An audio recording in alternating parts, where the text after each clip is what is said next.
Hello and welcome back to Stop and Go F1 for this, our reaction to the Chinese Grand Prix.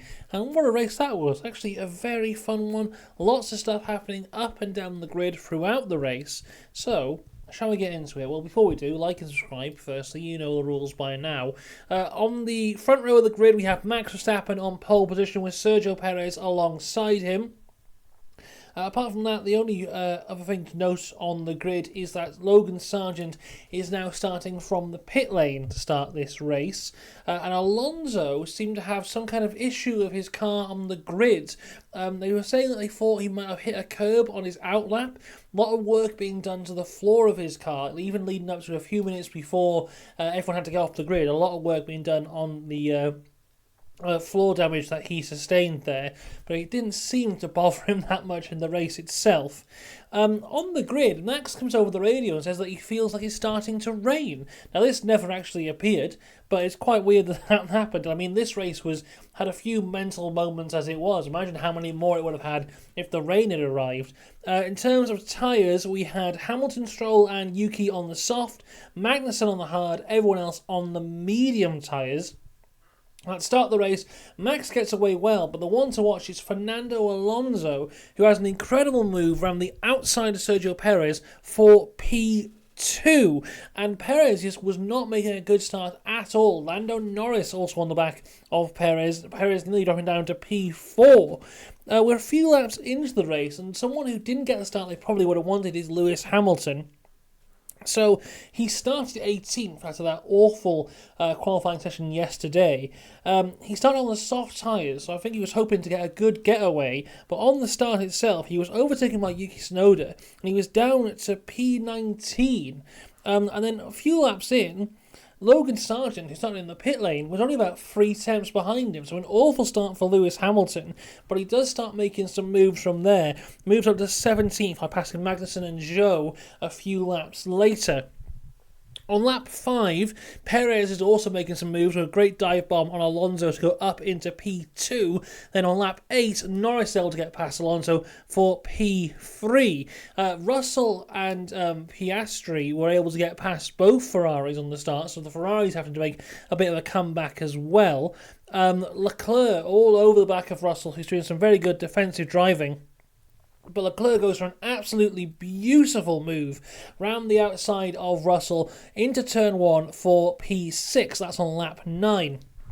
This is also when some of the pit stops start. You got Hamilton, Zhou, Yuki, Stroll, Bottas, Ocon and Albon all making their pit stops on either lap 9 or lap 10, moving to the hard or medium tyres.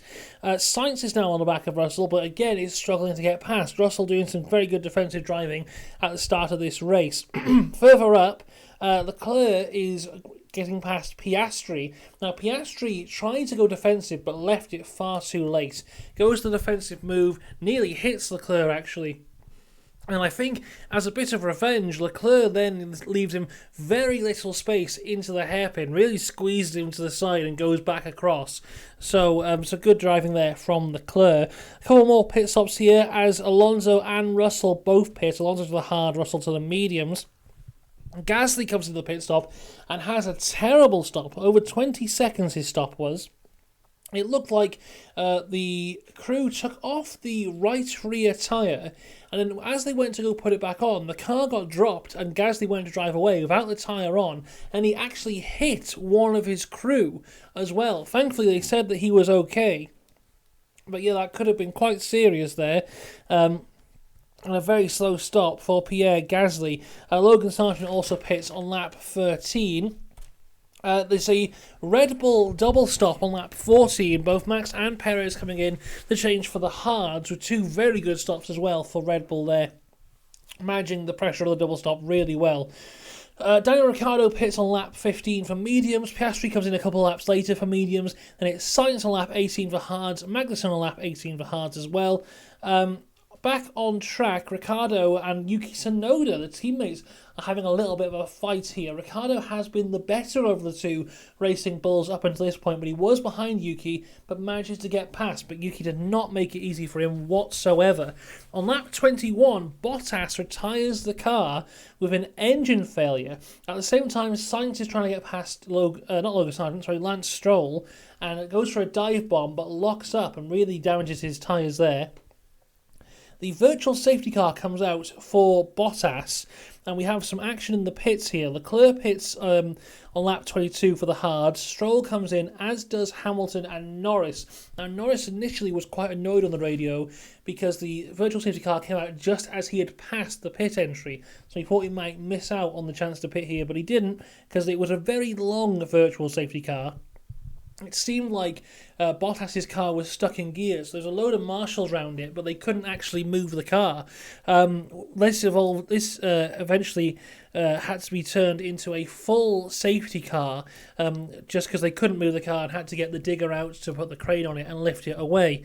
This brings in more pitting action with another double stop for Red Bull, another great double stop for Red Bull. Max Verstappen's pit time was 1.9 seconds, which I think is the fastest pit stop of the season so far.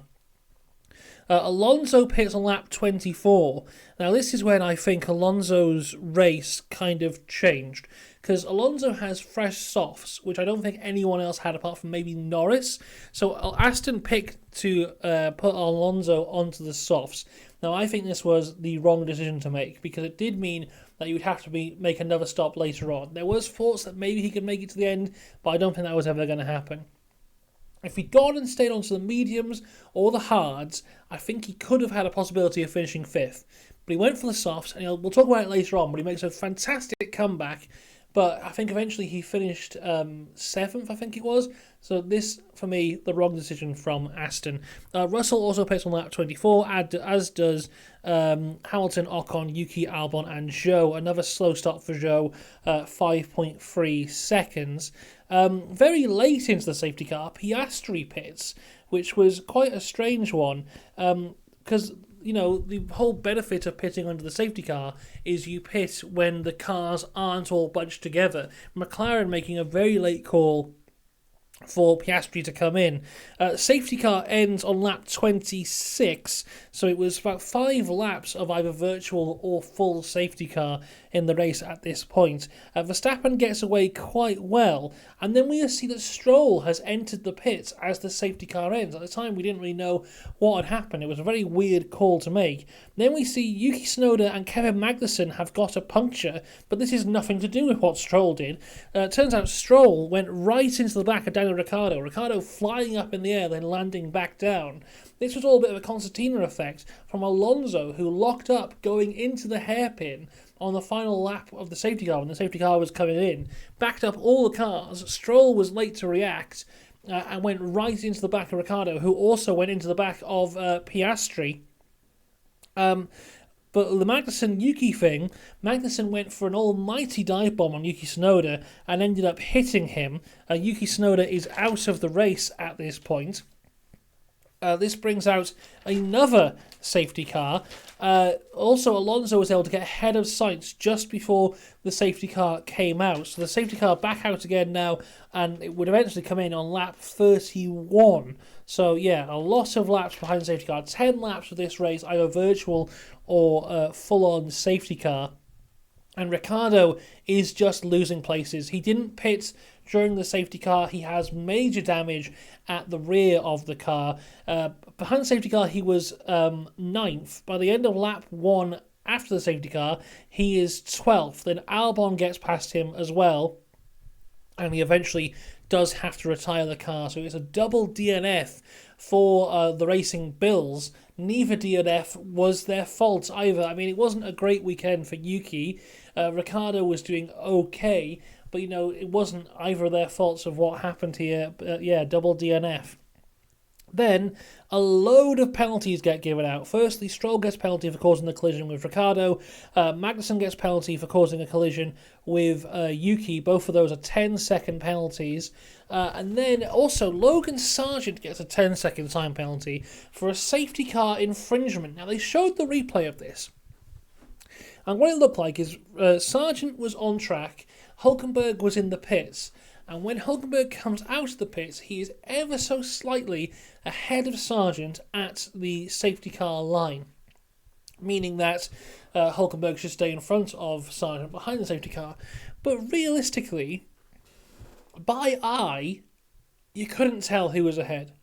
And I do feel this was a bit unfair, really, because I couldn't tell in the slowed down replay who of the two of them was ahead. So how they're supposed to know in the moment, I don't know. Unless, of course, the FIA come and say, oh, phone up Williams and go, actually, Hulkenberg was ahead. That would be the only fair way for me, really, here, because it was very hard to tell, and I think that was a bit of a harsh penalty. Not that Sargent mind anyway, because I think he was last. We get some of the greatest racing we have seen in years now, and it's between Magnussen and Stroll for P16. Absolutely fantastic wheel-to-wheel racing for about half a lap. Cutbacks, wheel-to-wheel, dive bombs, DRS overtakes, blocking, defending. Fantastic stuff. Stroll gets the best of it and goes to P16 in the end, but fantastic stuff. And then Stroll instantly pits to serve a penalty, so it was ultimately pointless, if it wasn't pointless already.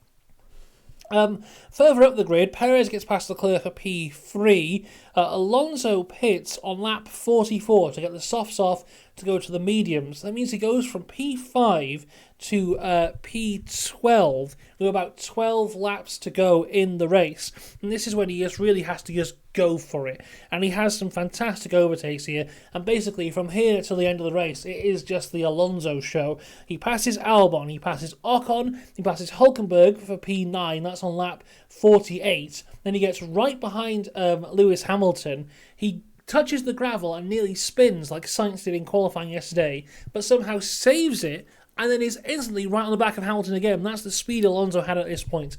He passes Hamilton for P8, then on the same lap he passes Piastri for P7, but then it seems like that advantage that he had on the newer tyres went away. There was a 10-second deficit to Russell, who was in P6 ahead of him.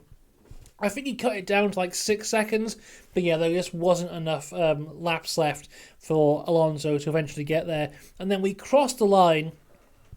Max Verstappen takes the win yet again, his first win in the Chinese Grand Prix. And I saw someone put a stat up on Twitter after the race.